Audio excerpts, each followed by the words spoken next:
Good afternoon, good morning, everyone. I'm İpek Cem Taha, the director of Colombia's Global Center in Istanbul. We're delighted that you're joining us today for Rashid Khalidi's virtual book launch on the 100 Years' War in Palestine. The original idea for this talk was hatched pre-COVID-19, or what we thought was pre-COVID-19, in early March on Columbia campus with Rashid himself. But seeing so many of you here from different corners of the world, I feel we're in for a treat, one that perhaps gives us more opportunities online. Welcome.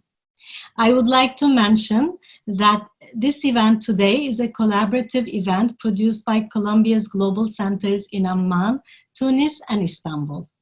Without further ado, I would like to give the podium to Professor Safwan Masri.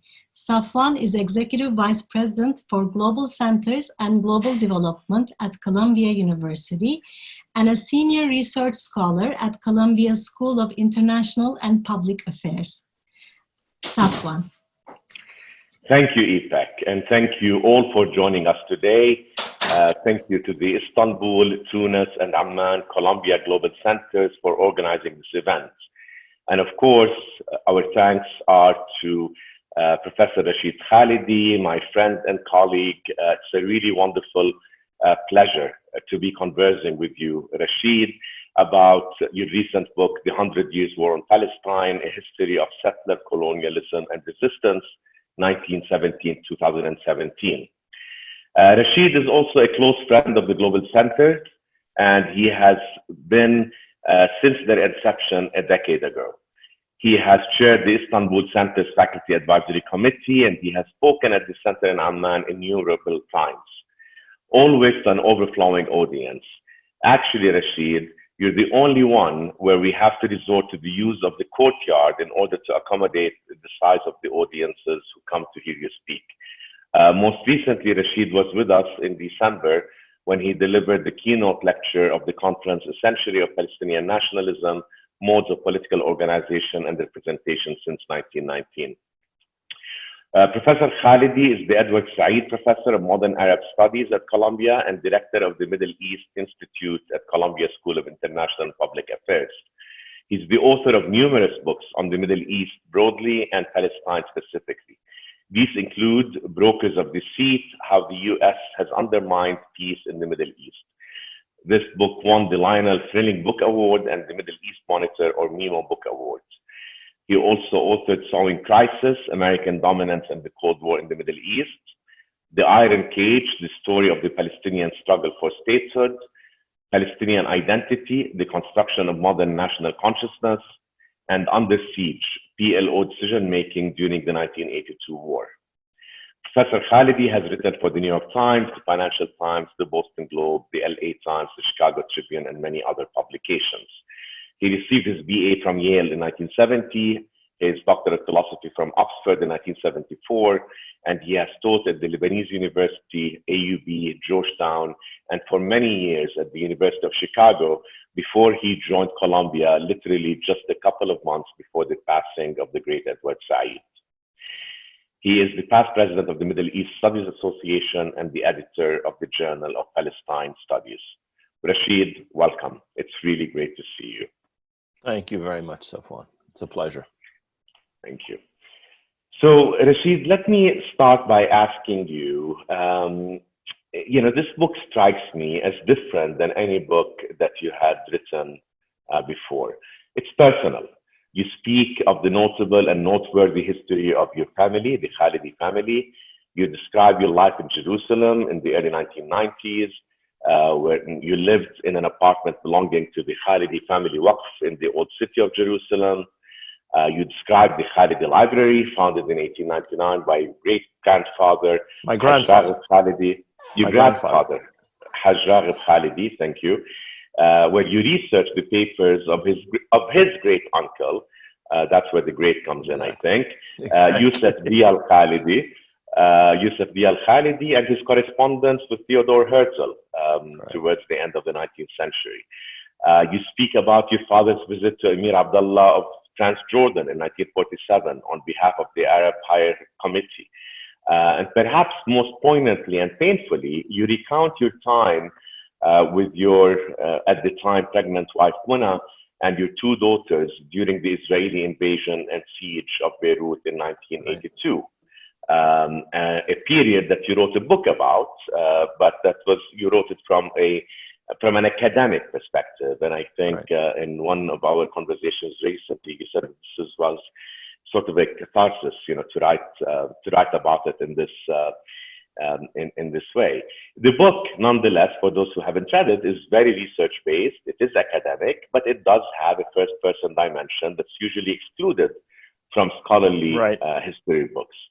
And this, to me, is what I found most fascinating about it, the personal. But there's also another related dimension that makes this book especially appealing, and that it is accessible. So my question to you, Rashid, after this long preamble, is why now? Why did you finally decide to write a book that is both academic and speaks personally to a wider audience? It's a good question, because I had written six previous books, all of them extremely academic, all of them written in the third person, with an attempt at stepping aside from the events being described, even when I was a witness to them or a participant in them. Several reasons that I changed my approach in this book. The first is that my son, Ismail, said to me, enough already with the academic books for a narrow group of specialists. Kifaya, it's enough. You've written, 6, 7, whatever books. Time to write something that first of all is approachable, as you suggested. That is to say, that is intended for a general audience of non-experts. And secondly, it's time to write something that brings in some of your own personal experiences or things that you witnessed, only have access to, and try and do that in a way that will be immediately alive for an ordinary reader. And so he pressed me, and there were other people who pressed me. A couple of cousins of mine were saying the same kind of thing. Time to write a book that's for a general audience. And so I finally did it. It was very, very hard to do it. It meant overcoming the training of many, many decades. I mean, from the time I was an undergraduate or a graduate student, I was taught to write the way I normally write. So this was very, very difficult. And for me, though, as you said, some parts of it were cathartic in the sense that I was finally able to lay out some of the things that I had experienced, whether in Beirut in 1982 or during the negotiations in Madrid and Washington in 1991, 92, 93, or other events that I witnessed. I mean, I mentioned I walked in the Genesi in the funeral cortege of Hassan Kanafani in 1972, and I think that gives a kind of an immediacy to something that for the reader, the assassination of Hassan Kanafani or the siege of Beirut or the negotiations, written in an impersonal way, is flat on the page. But I hope that for ordinary readers, even people who are knowledgeable about the subject, it'll give another dimension to it. And as you say, it is also an academic book. I mean, there are 45 pages of footnotes. I try and substantiate everything I say. There are what I hope are archival discoveries that people will find interesting. So it is both an attempt at a general history and an attempt to insert myself, not so much as an actor, but as a witness of these events. And I think, if I may, you've really succeeded wonderfully in doing that. I've enjoyed reading the book so much. And as I expect is the case for many people in our audience, I'm very familiar with the history that you narrate in the book, and I, study it and read it, but yet I found you weaving it together and weaving the personal into it, and the framing and analysis that you provided is really an enjoyable read. So the title that you chose is also something that is, I think, fascinating, right? Both the title and the subtitle. And I'd like to separate the two to the extent that one can for a little bit, and focus a little bit for now about the choice of the 100 Years' War on Palestine. Why 100 years? And is there perhaps a reference to the 100 Years' War between France and England? There's something, I thought about it a lot, and, by saying the 100 Years' War on Palestine makes it discrete, right? I mean, is it 100 years? Is it longer? Is it shorter? Isn't it ongoing? And I guess, will there be another 100 years of it? is another part of the question. Yeah. It's a question that I'm often asked. The main reason, I'll get to the 100 years part in a minute, but the war on Palestine is the framing I wanted to use because of an entirely false narrative that is quite widespread about this being a struggle between two equals, or even a struggle in which the Palestinians and the Arabs are attacking poor little isolated, weak Israel. It's not a struggle between two equals. It has always been an unequal struggle between a much more powerful Zionist movement backed by the greatest power of the age, whether that was Great Britain at the height of its imperial power from 1917 to World War II, or whether that was the United States and the Soviet Union after World War II, or whether that has been the United States ever since. It's always been an extremely unequal struggle, and it has in effect been not a struggle only over Palestine, it's been an attack on the Palestinians. That's not only how the Palestinians see it, I think that legitimately it can be understood in that way. And so one of the things that I do in the book is I talk about different declarations of war, not so much by Israel, by the great powers, the Balfour Declaration, the Partition Resolution, Security Council Resolution 242, whatever else those things were, they also, if you really carefully read them and think about them, and I try and do that in the book, were declarations of war on the Palestinian people in favor of the Zionist movement, but also in favor of imperial aims of the great powers, whether Great Britain or the United States or the Soviet Union or France or whoever, that were behind these international decisions. So that's why I chose the framing of a war on Palestine. Now, why 100 Years War? Well, to relieve the tedium of only thinking about Palestine in the Middle East, I read other history. And one of the histories I've been reading a lot about is the 100 Years' War between England and France.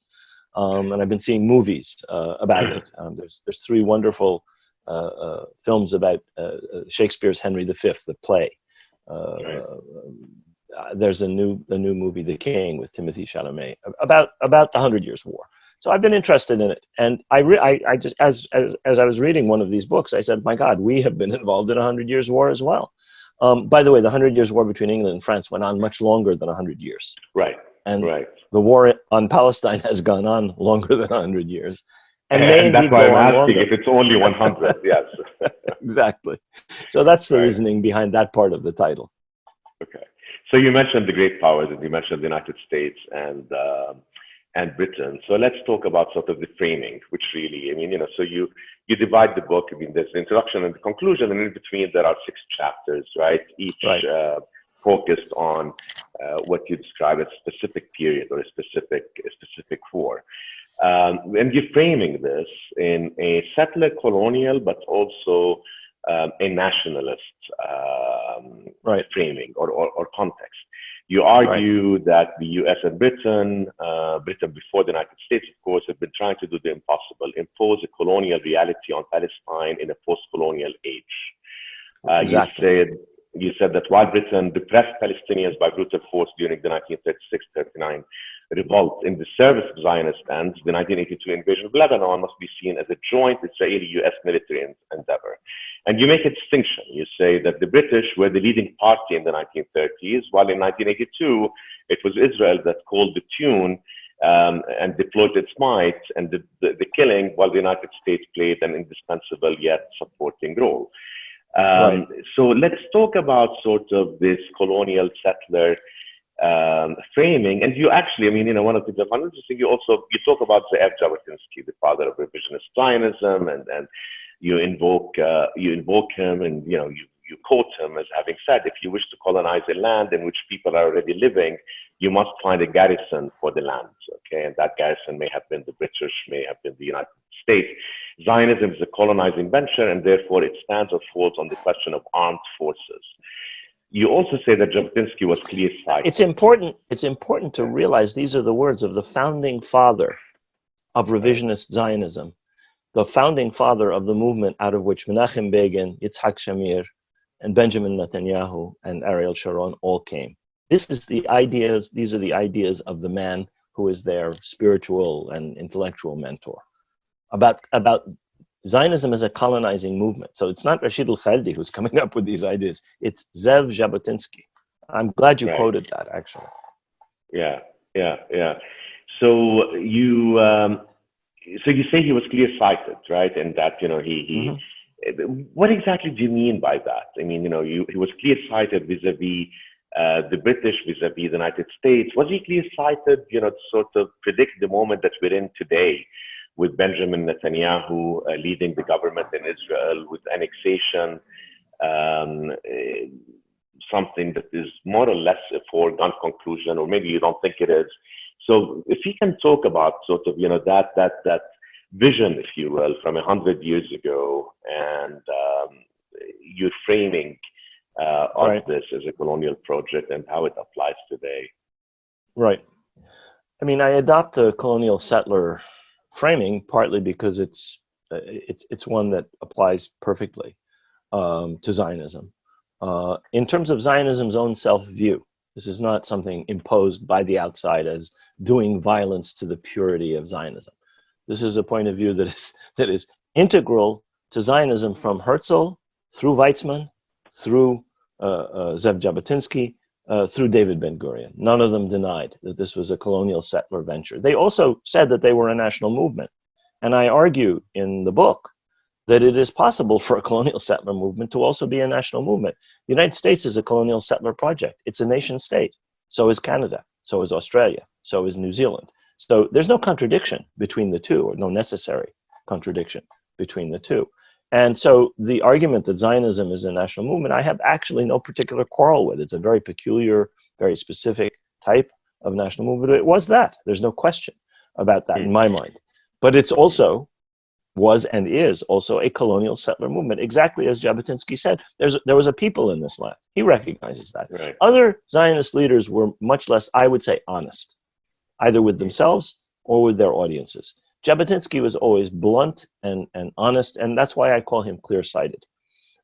He told the truth about the conflict in a way that other Zionist leaders, at least speaking to foreign audiences, rarely did, and rarely, frankly, do to this day.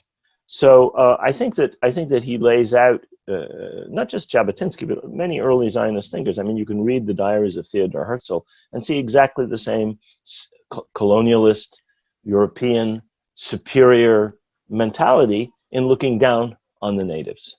That's not new in the understanding of Zionism. In fact, I'm not bringing anything particularly new here. The work on Jabotinsky has been done by many scholars and others. So I find that framing important because it takes us away from this idiotic vision of two peoples, right against right, struggling in the same land. Israel represents the Israeli Jewish population of Israel, represents a people, but it was a people that was inserted in a specific fashion by the agency of foreign great powers, together with its own efforts, in order to supplant another people that was already there. And that is missing from most accounts of the conflict, at least in the West. In the Arab world, in much of the rest of the world, it's perfectly well understood, especially countries that fought colonialism or especially settler colonialism.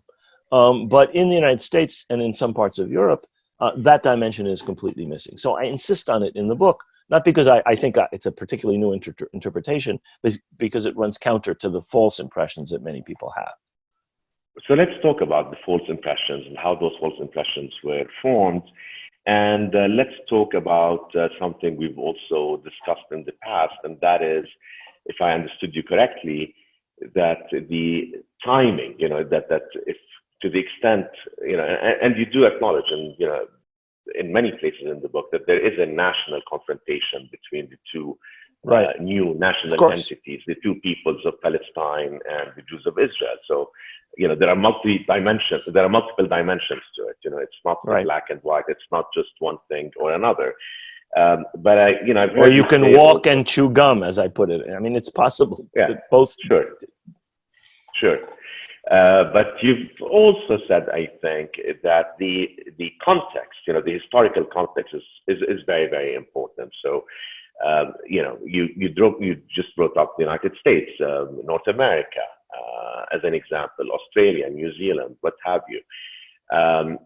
That part of the tension around this, and perhaps part of why there's an insistence that negates the way that you just framed it, is because we're in the 21st century. We're not in the 17th or 18th or 19th centuries. So can you expand on that? Right.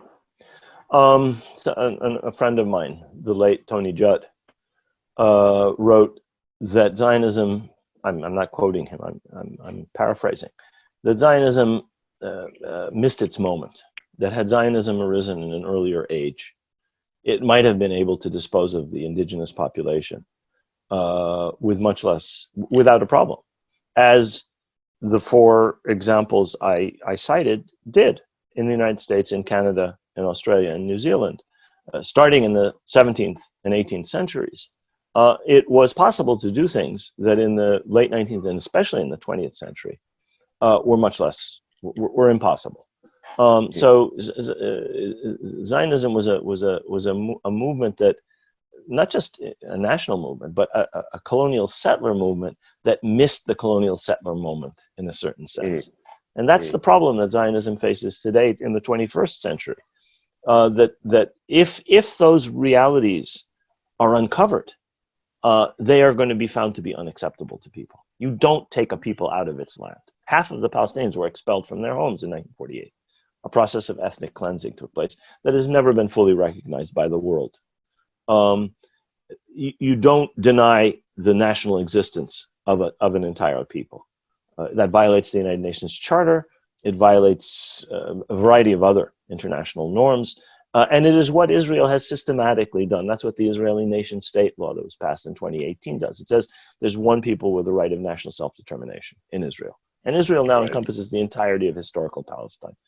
Whether they formally annex or not, there is one sovereign state between the Mediterranean and the Jordan River. There is now and has always been since 1967, since the occupation of 1967. So if we follow this logic, right, what is the logical conclusion of this line of thinking? I mean, in one place in the book, I think it's in the conclusions chapter, but maybe not, you argue that such confrontations with indigenous peoples have only ended in one of three ways, right? And you're better at explaining what those three ways are, right? The elimination or full subjugation, defeat and expulsion, as we saw in Nigeria, or abandonment of colonial supremacy. Right. Where do you think, I mean, if you follow that line of thinking, where are we headed? Well, I think it's pretty clear that barring something catastrophic and unacceptable, and which I think is very hard to contemplate in the 21st century, the first and the second alternatives are extremely unlikely. They're possible, but they're extremely unlikely. The complete expulsion or complete subjugation of the Palestinian people is not going to happen, I would argue. A majority of the population west of the River Jordan is Arab today, in spite of everything that the Zionist movement did. Herzl wrote about spiriting the population across the frontiers, and it was getting rid of them silently. Ben-Gurion did it with violence in 1948. But in spite of everything, in spite of measures that are ongoing to this day to reduce the Palestinian population in the territory under Israeli control, limiting residency in Jerusalem, forcing people out, exiling people, whatever. The Arabs constitute, Palestinian Arab population of Israel, Palestine, is more than 50%. So it's inconceivable that that is going to happen, I would argue. It could, but I don't think it's going to happen. The Algerian model, if you want, of the expulsion of the settlers is also, in my view, completely inconceivable. It's not just inconceivable because Israel is a nuclear superpower, because Israel is extremely well supported by the United States, or because Israel represents the idea of Israel represents an international consensus going back to the League of Nations Jewish national home, and going back to the Partition Resolution of 1947, a Jewish state. Those are things that the international community has accepted by consensus. And so you would not only have to overcome the resistance of one of the most powerful states on earth, you would have to overcome a well-established international consensus, which you can argue goes back either to 1947 or to 1917. So, moreover, Israel is well rooted in multiple ways. You have fifth and sixth and seventh generation Israelis who see themselves as, part of the country. They've been there for, as long as for a very long time. So I don't think those two are likely, possible but very unlikely. That leaves the third, ending colonial supremacy, ending a situation in which one people lords it over another. Now, how you dismantle those structures of domination and discrimination is a question that is going to be preoccupying our kids' generation and maybe our grandchildren's generation for a while, because privilege is very easy to challenge, but it's very hard to overcome, and that's what Israelis have established. They've established ethnic privilege. They've established all kinds of other privilege, and they have the means, the power to maintain their superiority over the Palestinians. You have to deal with both of those things. The mindset of superiority, we are special, we are different, we deserve to be here, and the others are less special, less deserving, less human, and so on and so forth. But also the structures of power that undergird, much more importantly, the structures of power that undergird that mentality. I don't know how you deal with that. I mean, I'm not a political theorist here. I have right. Some ideas, but I'm just describing how I understand how history has brought us to this present moment, and that's what I see in the present moment. Rashid, before I go to my next question, because very soon we will turn to the audience, and Yusuf Sharif, who heads the center in Tunis, is kind enough to be fielding those questions from the audience. So may I ask the audience to please use the Q&A button, which I think is at the bottom of your screen, to pose questions, and Yusuf will be happy to then field them to Professor Khalidi in a few minutes. So, staying to some extent with that theme, actually, I'm going to diverge from it a little bit. I noticed, for example, as you're, let me change course a little bit. Can we talk about the 100-year on Palestine in terms of the role that Arab regimes have played? And you've talked Yes. about failures, and you've talked about betrayals, if you will, by Arab regimes, which oftentimes took positions that, of course, were rhetorical, and you make a distinction also between the Arab publics and the regimes, and historically, and how those regimes have changed. Part of the war has been waged by Arabs themselves, wouldn't you say? And then, Yes. From that, I'd like to talk about failures by Palestinians and their leadership also. Right. Well, those are both topics that people don't like to talk about. Both the failures of Palestinian leadership, or areas where they could and should have seen things more clearly, Palestinians and Palestinian leaders, and the failures of Arab governments. And I think that it's really important to understand that this war on Palestine has not just involved Zionism or the State of Israel, and has not just involved the great powers. The great powers were central to it. If you understand it in terms of colonial settler movement Zionism, then it could not possibly, no colonial settler movement can operate without a metropole, without some base outside of the territory to be colonized. Now, most other settler colonial movements, this was a mother country. So French citizens of France went to Algeria with the support of the French state. British subjects went to Kenya or other settler colonies with the support of the British state. Zionism was its own independent entity. and it had to find a patron elsewhere. But if you accept that logic, then the role of those patrons is absolutely essential. The colonies in North America would not have been established without the redcoats fighting what we call in the United States the French and Indian War, which was part of the 7 Years' War in Europe, destroying the power of Native American confederacies that were allied with France. So the settlers by themselves could not have done it. George Washington starts off as an officer with the British Army fighting against the indigenous population. And that's true in Canada, that's true in Australia, that's true in every other settler colony. So those two are essential. But in our case, in the Palestinian case, you had a third dimension, which was the collaboration or the cooperation or the failures of Arab governments, for reasons that had to do with short-sightedness, for reasons that had to do with narrow national nation-state objectives, for reasons that in each case have to be described separately. But I give examples in the book. For example, at a time when the PLO in Lebanon, and here we have to talk about failures and mistakes, and I'll come to that in a minute. At the time when the PLO in Lebanon was engaged in a life or death struggle with Lebanese nationalist forces, right-wing Lebanese militias, the Syrian army comes in against the PLO at some stage in 1976. Right. At a time when Israeli assassins, murderers, intelligence operatives are killing Palestinian leaders, Ghassan Kanafani, Kamal Adwan, Abu Yusuf Najjar, Kamal Nasser, and so on and so forth.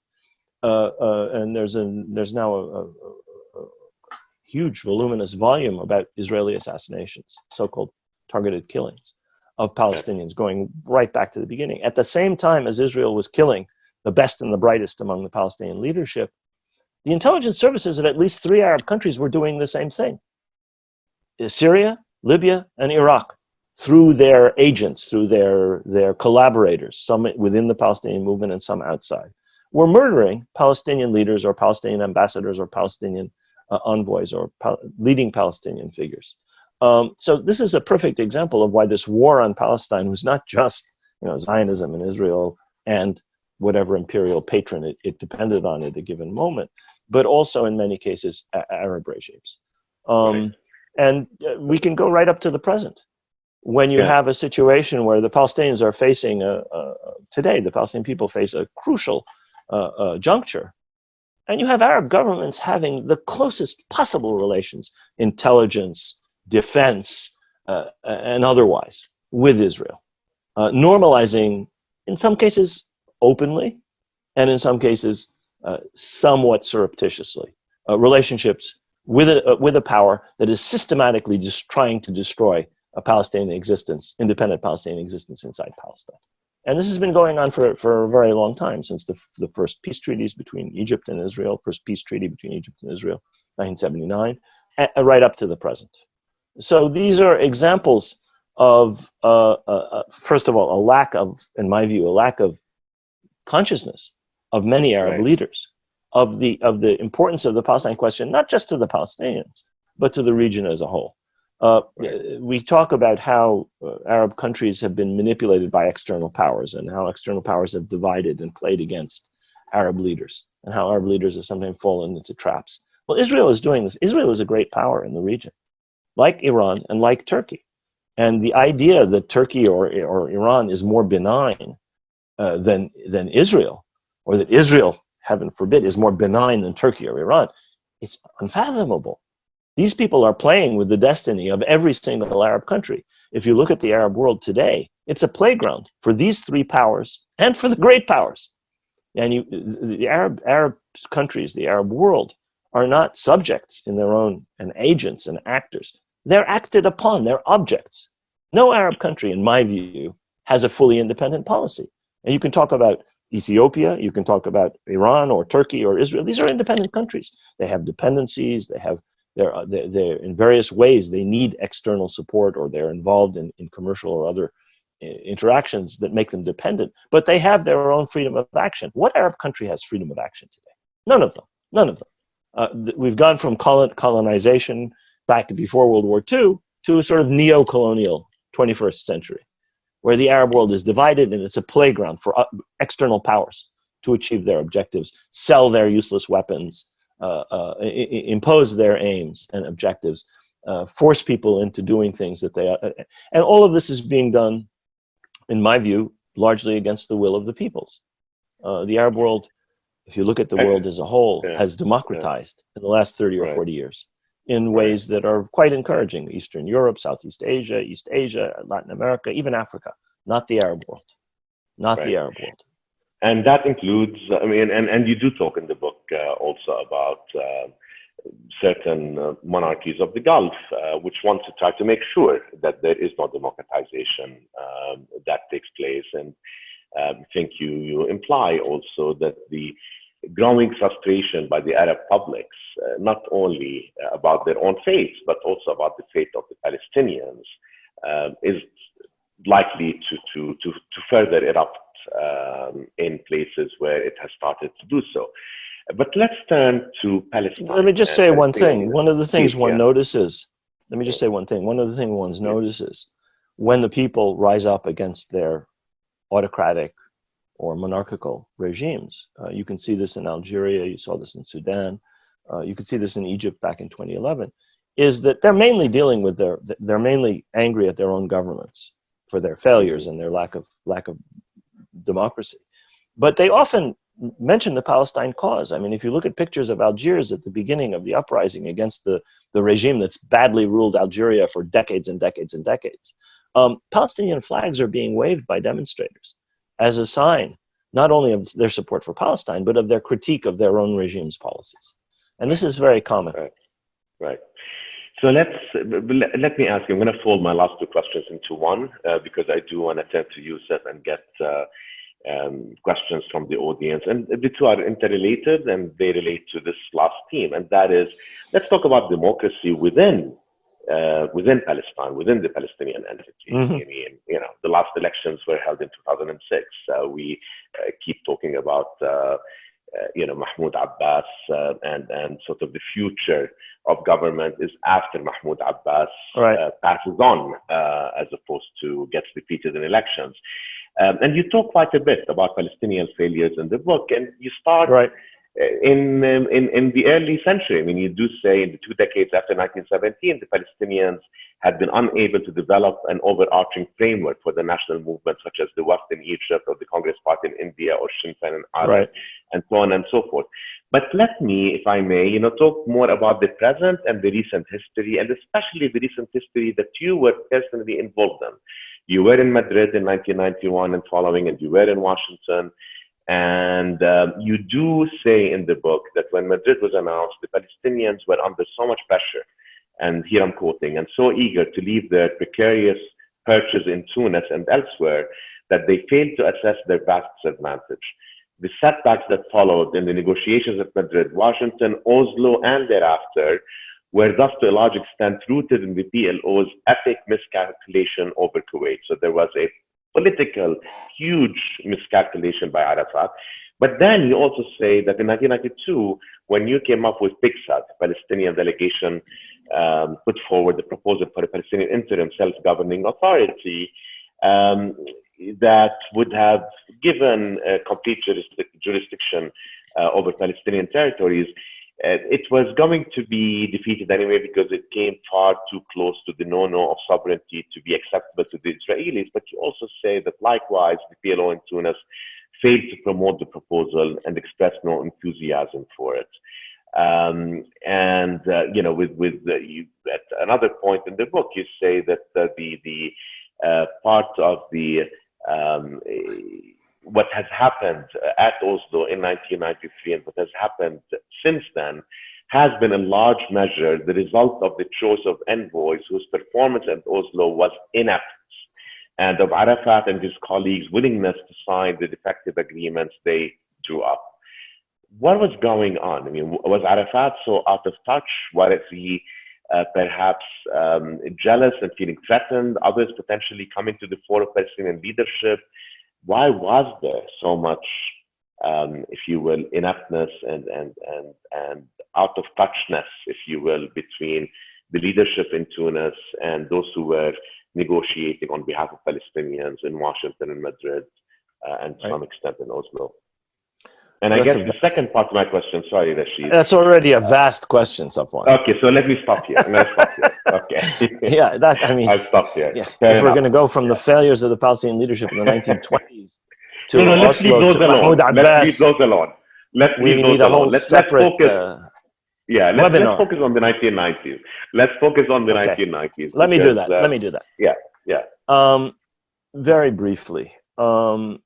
I argue, I've argued before, and I argue it in this book, that what was happening in the wake of the Gulf War, the Iraqi invasion of Kuwait, was a culmination of a long series of miscalculations by the Palestinian leadership, assumptions that they made about the peace process, about a two-state solution, about what could be achieved, about how you approach the United States.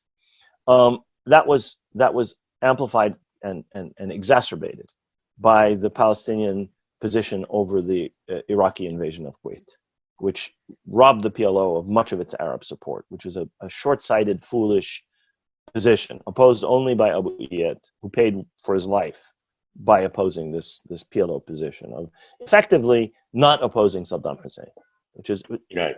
It involved an epic miscalculation on the part of the Palestinian leadership, and this is characteristic of Palestinian leadership going right back to the 20s. They had a very poor, in my view, understanding of the global balance of power.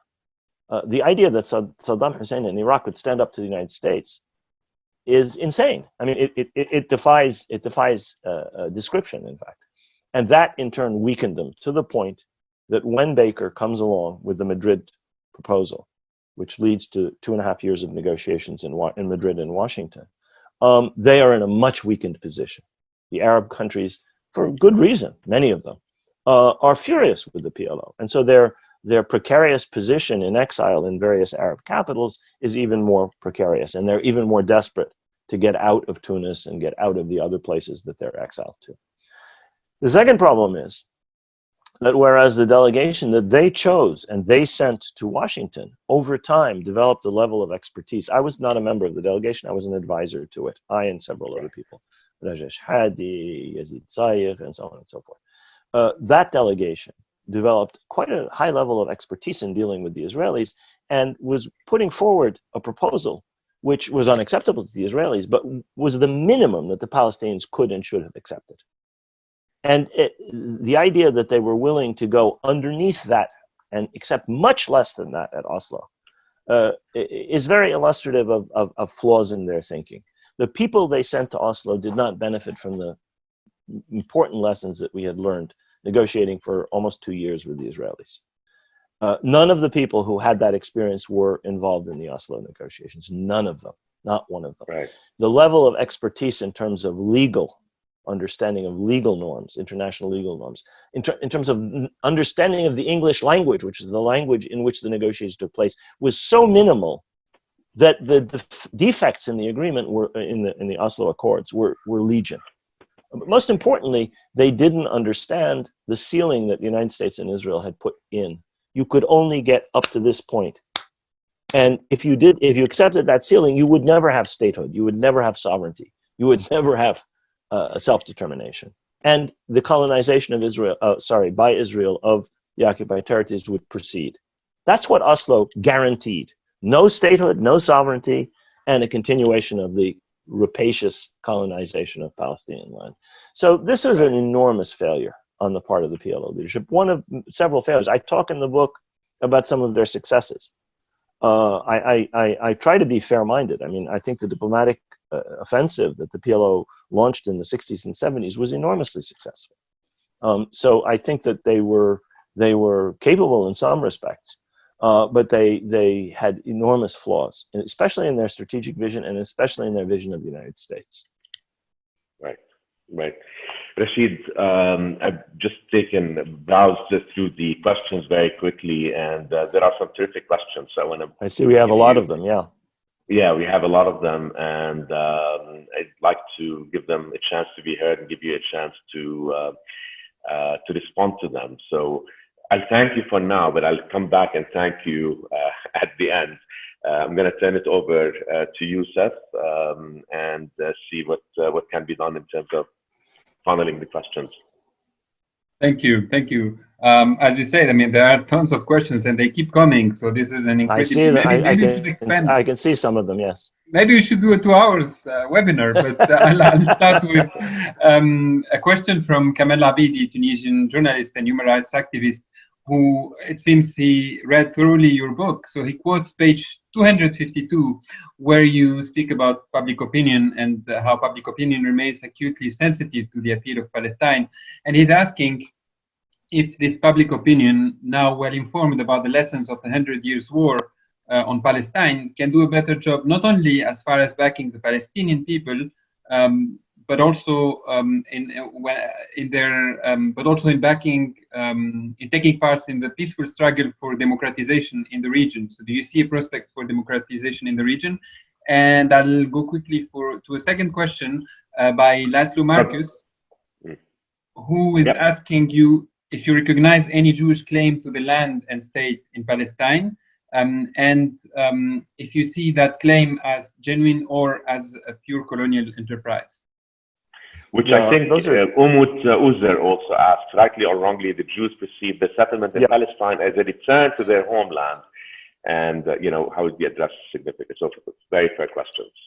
Those are two completely separate questions. Let me leave the public opinion question. I think the other one is harder to answer, but let me start with that.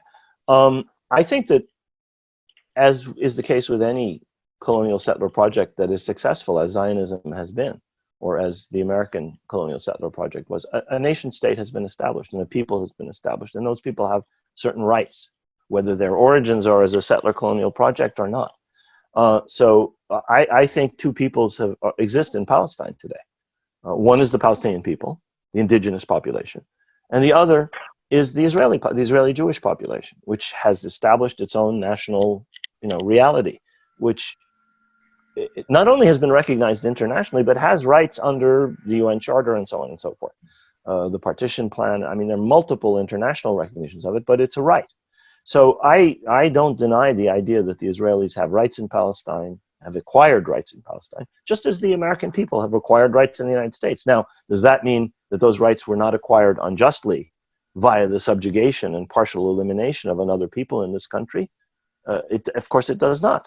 The United States still has to fully recognize the colonial settler roots of its existence and to make good for some of those. But that doesn't deny the fact that you have a people in the United States, an American people, or you have an Israeli people in Palestine. So I have no problem with that. Now, historic rights, I think you have to have a very critical understanding of any nationalism. Israeli, Palestinian, French, British. And I don't want to give a lesson in the history of nationalism. We don't have the time for it. But most of the connections that are claimed by most national narratives are fictional, are mythical, are constructed. The connection of the Palestinians to the Jebusites is zero, or to the Canaanites is zero. The right of the Palestinians as a people in Palestine is partially from the fact they're indigenous, but mainly from the fact that they have a national entity that's developed over the course of 100 years. The same is true with Israelis. Now, do Jews have a connection to the Holy Land, to the land of Israel? Of course they do, as Jews, just as Muslims have a connection to Palestine or Christians have a connection to Palestine. But that doesn't give them the right of national self-determination. Every Christian doesn't have the right of national self-determination because of the Holy Sepulchre. And every Muslim doesn't have the right of national self-determination in Palestine because of Al-Aqsa. So the connection of the Jews as a religious group to Palestine is, of course, completely impossible to contradict. It's in the Quran. I mean, if you read the 17th surah of the Quran, you see the intimate connection of the Jewish people with Palestine. It's there for Muslims and Christians and Jews. Nobody can possibly, if you're a believer, you can't contradict it.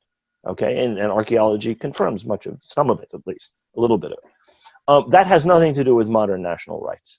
That's mythology.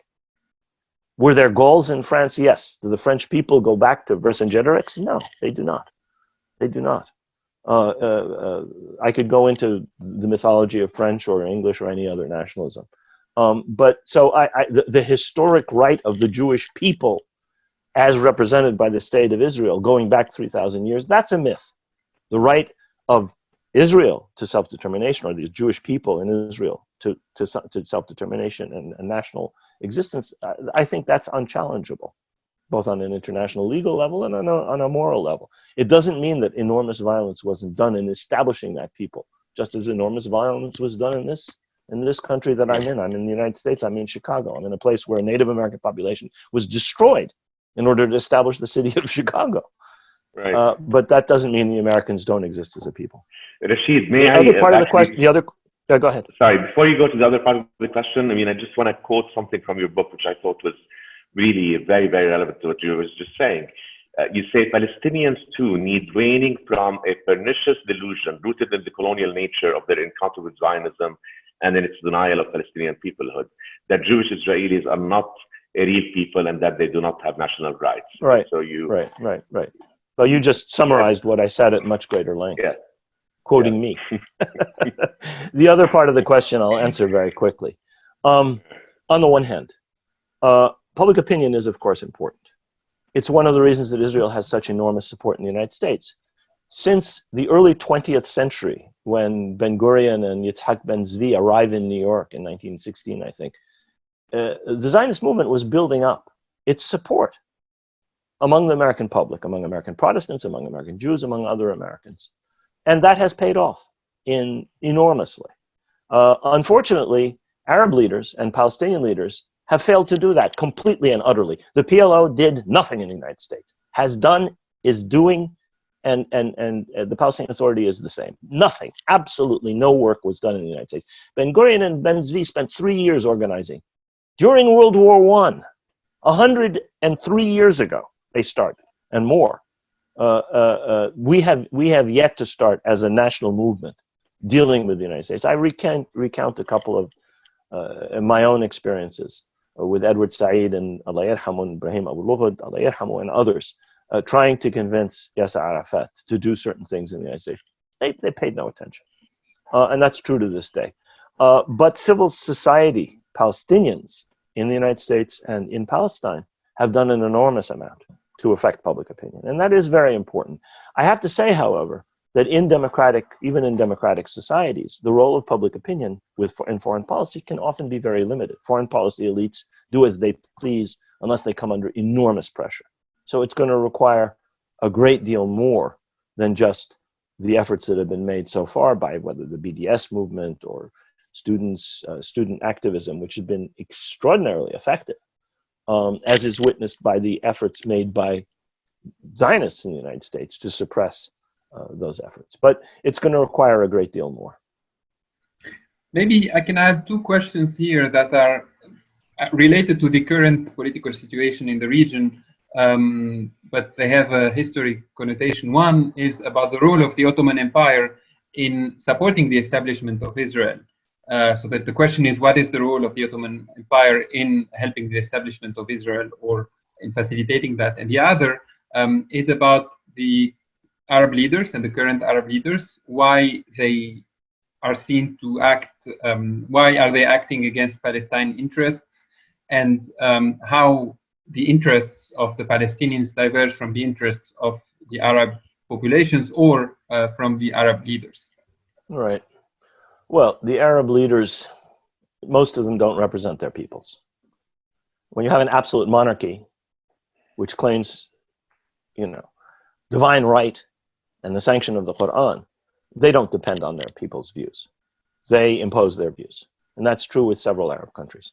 When you have a military dictatorship, the Algerian model, the Egyptian model, they don't depend on popular sovereignty. They're not representative governments. They represent a narrow, tiny elite, as do the absolute monarchies. You look at Arab public opinion is supportive of Palestine. Arab governments as a general rule are not, or if they are, they're only verbally supportive. Why do they do this? Partly because they are weak and dependent, partly because they are deeply dependent on the United States. Some of these governments have, since World War II, have depended for their internal and external security on the United States. Gulf governments, for example, some of them. They can't turn against the United States. And the United States has been deeply committed to Zionism, really since Wilson, but absolutely since Truman.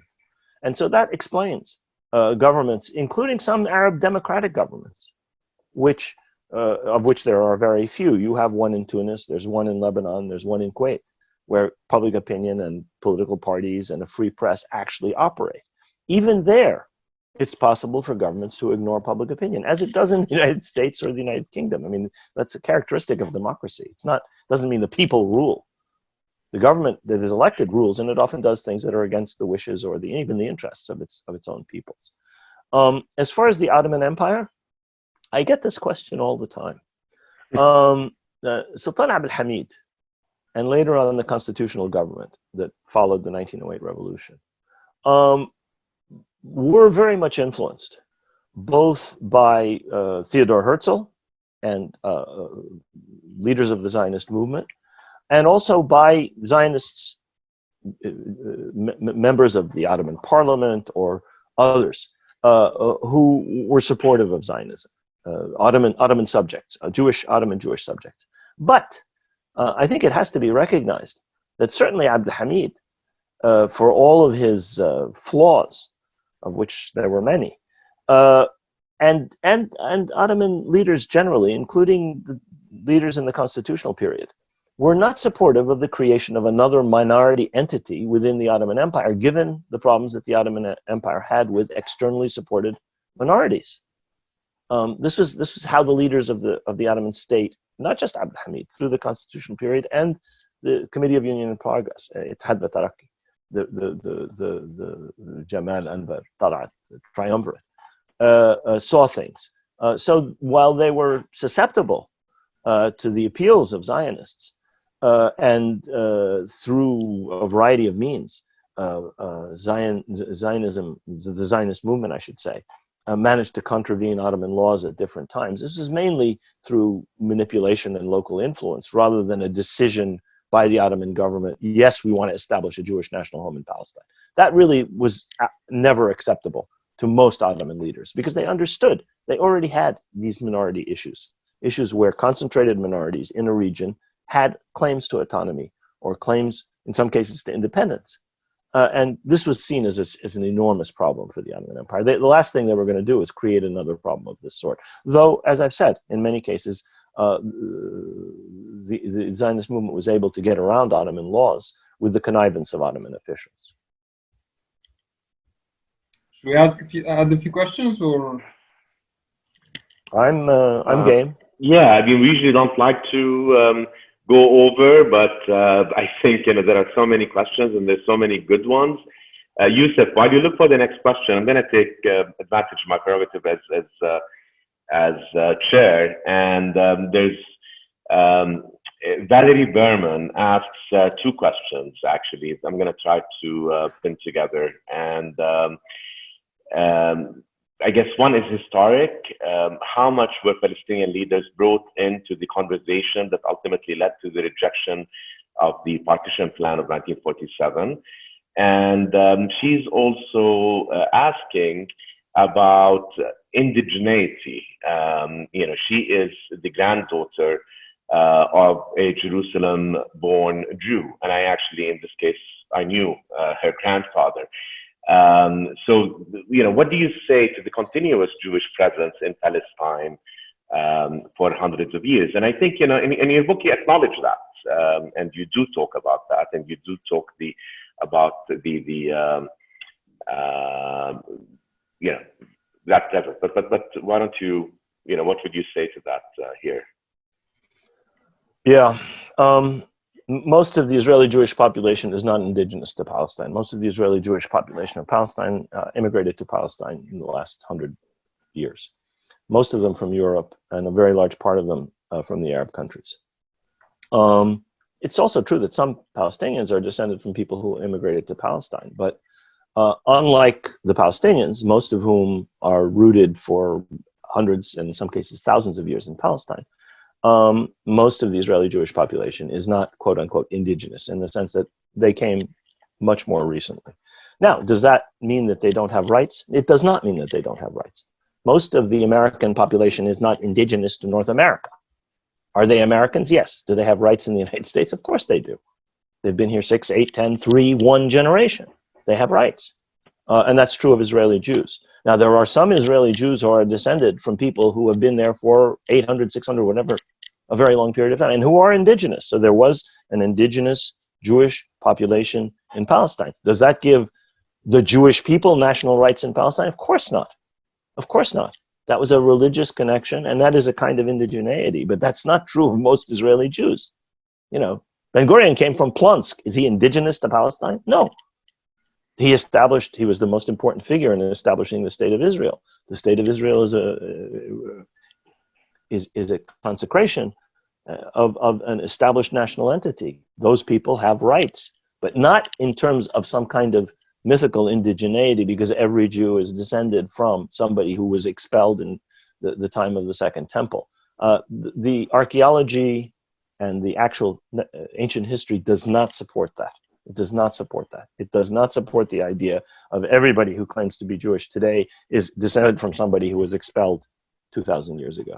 And that's not the point, because that's not a basis for self-determination and national rights, as I understand them, and as most scholars understand them. People are created, the Turkish people are created in the 20th century as a result of political processes. The Palestinian people and the Israeli people are similarly created. Now, do they have a myth? Of course they have a myth. Is the myth true? No, it is not true. In almost every case, there are elements of truth in it. You take a real Jewish connection to Palestine, a religious connection to Palestine, and you transform it into a national myth. But that doesn't make it true. The elements of it that are true are true. So I find people making this argument understandably confused, because the religious connection is a legitimate one. It's accepted in not only in Judaism, it's accepted in Islam and in Christianity. I mean, when you say Subhanallah asra bi'abdihi laylan min masjid al-aqsa ila al-masjid min masjid haram ila al-maqsad alladhi barakna hawlahu. I mean, think about the 7th century. What is being said here? That this was a holy land before. Holy to whom? Well, you then read the rest of that surah, you talk about the destruction of the temples. So the connection of the Jewish people to Palestine, the Jews as a religious group to Palestine, is consecrated not just in Judaism and Christianity, but in Islam. But that does not translate into modern national rights, in my view, in my understanding of nationalism. Tariq, you want to give me one more question?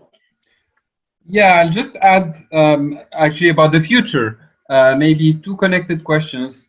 One is about the use of violence, and for Yusr Salah, who is obviously Palestinian, she's asking, because talking with Zionists is not working, how can we convince the world of our rights to make to use weapons in the future? And the second, which is a little bit connected, and it's about the future, because so this is Ioannis Grigoriadis, who is asking, because of the loss of the weight of the Middle East in geopolitics in the future, how would this affect the war on Palestine? The fact that the Middle East won't be relevant as before in geopolitics. Yeah, those are two completely different questions. Let me answer the first question. I actually think you should, the questioner should, if possible, have a look at the section of the book where I talk about armed struggle, because it's a complicated question, and I will not do it justice in my answer now, and I apologize in advance. I think that the right of any colonized people, any people under occupation, to take up arms is accepted in international law and morality and so on and so forth. So I don't think that question in and of itself is a particularly controversial one. That use of arms, in my view and in the view of most people, should be subject to international law, which means it should not violate international law in targeting civilians or other kinds of indiscriminate violence, which I think legitimately can be called terrorism. There's such a thing, of course, as state terrorism, where civilian populations are subject to bombardment, as happened in World War II, and as Israel systematically does in the Gaza Strip, for example. That's terrorism too. But any targeting of civilians, in my view, is illegal in international law, a violation of international humanitarian law, and immoral. And here's my point: politically stupid.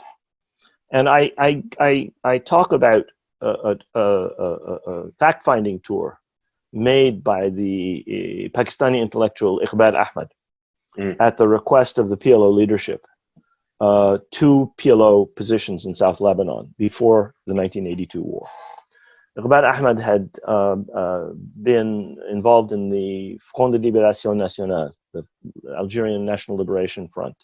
He had worked with Frantz Fanon. He was no opponent of violence. He was no opponent of armed struggle. On the contrary, he'd been involved in an armed struggle which helped to liberate Algeria, which liberated Algeria. And so he went to the south of Lebanon to look into the Palestinian strategy of armed struggle, Kifah Musallah. And he came back with a report in which he said, I have no problem with armed struggle in principle, but this is an ineffective and wrong way to approach Israel. And I think you have to read the book. I'm sorry, it's a complicated argument that he makes. But he's basically saying, against this enemy, in the way in which you're doing it, this is not going to be effective. And I think we have to think about, look carefully at instances of armed struggle. Let's look at the Second Intifada. Is Israel weaker as a result of the use of suicide bombers in the Second Intifada, starting in the year 2000? No, the right wing is stronger, Israel is stronger. Palestinians lost public opinion that had come over to their side during the First Intifada, international public opinion. And so in purely, leave aside the moral arguments and the international legal arguments, which I think are strong against any attacks on civilians, but talking simply about, is this effective and a good idea? I think there's a great deal of evidence that many or most uses of violence in the Palestinian case have proven counterproductive. So that's my response to that question. I have no problem in principle with it. I have a problem with it in practice, as well as on moral and international legal bases.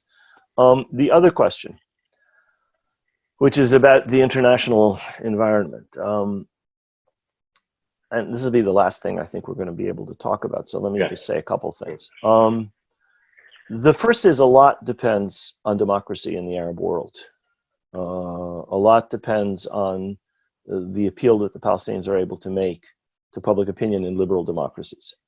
I think that it's important to understand that the issue of Palestine is not just an issue for Palestinians, or is not just restricted to Palestine. It's an issue for people the world over, but especially for people in our region. And it has to be understood in connection to a struggle for democracy. Weak, unrepresentative, dependent regimes will not serve the cause of Palestine. They cannot serve the cause. They have failed the cause. They have undermined and sabotaged the cause of Palestine. This is one reason that the Arab world is in the state that it's in. So the struggle has to not just be for Palestinian rights, but and not just for democracy among Palestinians. To go back to a question that Safwan briefly raised, it has to be linked to a broader set of issues in the region, which is that ultimately we will benefit. We, the Palestinians, and we, the people of the Middle East, will benefit from a greater degree of democracy. Democracy is not perfect. Democracy is extremely corrupt. When I lived in Chicago, more than half the city council went to jail for corruption. Okay, this is the United States. So it's not like democracy is perfect. But in terms of this issue, it's very important.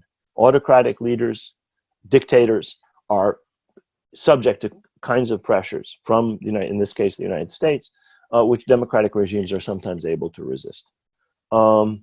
Israel often tells the United States, we can't do this, the Knesset won't accept it. Now, that's as a dodge, but to some extent it's true.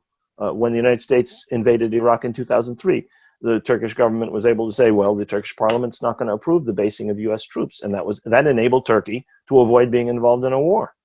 A democratic government can do that. A dictator, an absolute monarch cannot do that. So I think that that's one aspect I wanted to talk about. The other aspect I want to talk about is that the world is changing. We've lived in a bipolar world, and then those of us who are old enough to remember the Cold War, and we are living since 1990 in a unipolar world, a world in which the United States is the only superpower. It seems like that may be changing. Now, are we moving towards a bipolar world, a conflict between the United States and China? Nobody knows. Are we moving towards a less hegemonic American dominance? Nobody knows. But some things are changing. And I think it's important to recognize that other powers are much more important than they were after World War II, or even during the Cold War. The Cold War was always unequal. The United States was always much more powerful than the Soviet Union. Today you have in China, in India, in Russia, in small regional actors like Turkey, Iran, Israel, in Brazil, in many other countries of the world. Nation states that are in some measure independent of the United States and do exactly as they please. China and Israel have connections that the United States is very unhappy with, and they don't care. Neither the Chinese nor the Israelis seem to care. And so the Palestine question is going to involve in this evolving global situation. And unlike the Israelis, I don't see people in the Arab world or people in Palestine fully aware of how important those changes are. The Israelis are already working. They understand that their relationship with Europe is vital, their relationship with the United States is vital, and those relationships are eroding a little bit and may erode more. So they're preparing for the 21st century, establishing close relations with India, with China, with Russia, and so forth. I think it's time for the Arab world to recognize that, first of all, to get its act together. And that has to be on a democratic basis. Kings and dictators will only operate in the narrow self-interest of the kleptocratic elites that they represent. They will never, cannot ever represent their people or their people's interests. That's our problem in the Arab world.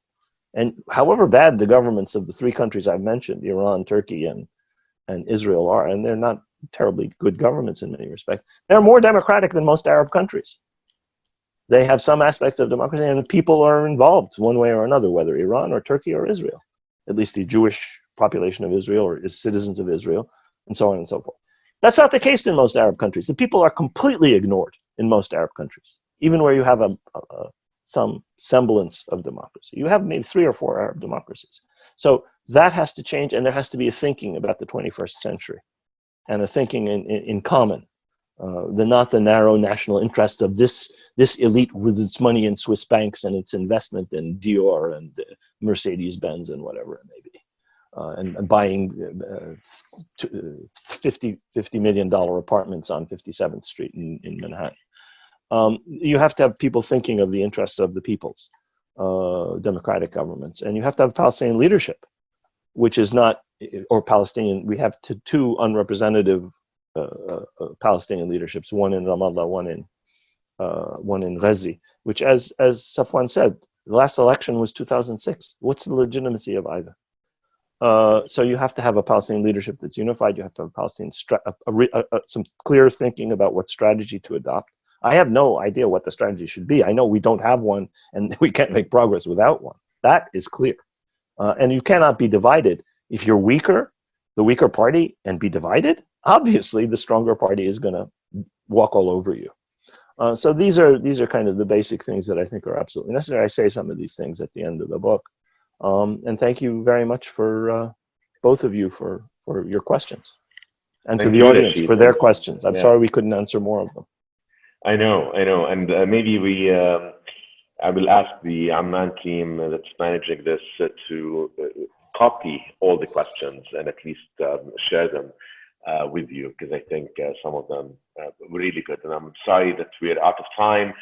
This could have been a lot longer. Maybe we'll bring you back, Rashid, to the virtual meeting world. And I do want to thank Youssef and Ipek and Amman, Hania, and the team for really all the great work that you've done helping put this together. And I want to thank you, Rashid. I want to thank you for a book that really advances the discourse and really gives some very interesting windows into perspectives on a subject that's very important to many of us around the world. And whether people agree with all the perspectives or not is even more reason actually for consuming intelligent sort of analyses.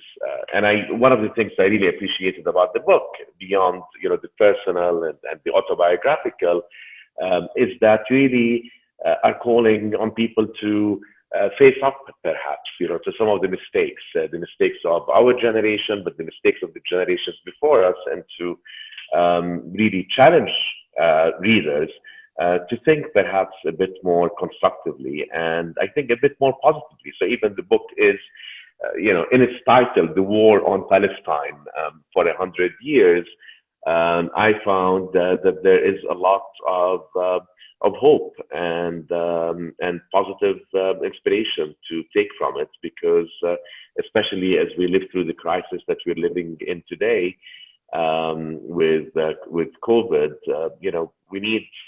we need constructiveness. We need positivity. We need hope in the world, all over, and certainly in this part of the world. Rashid, thank you. You've given so much of yourself, both in the book and in today's discussion. And thank you.